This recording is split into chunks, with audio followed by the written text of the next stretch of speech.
And this is for homeowners. You'll want to pay attention because today is the deadline to file that protest on your property tax appraisal. So if you live in Collin, Denton, Dallas, or Tarrant County, you have until tonight. Chris Sadeghi live in Fort Worth with what you need to know. Chris, there is a new twist this year for homeowners in Tarrant County.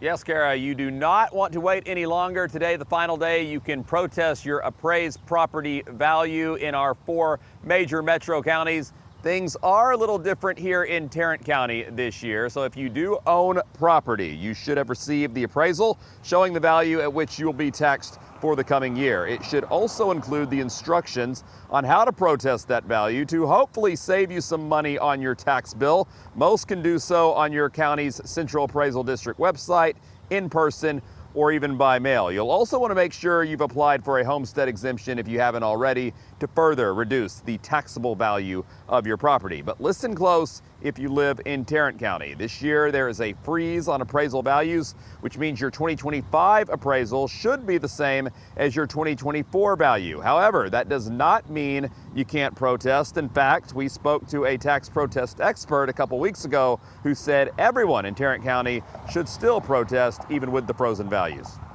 We just don't know whose value would have gone up, whose value would have gone down, and the only way to know if you're being overvalued is to protest. And something else you may have received in the mail, I know I have, is tax protest experts asking if you need help for people who need guidance through this process, whether that's because they feel overwhelmed or even if they're just trying to get the biggest reduction possible. Kara, back to you. Well, it's a lot. It can be confusing too, Chris. I get it as a new homeowner, so it makes sense. I've received those too.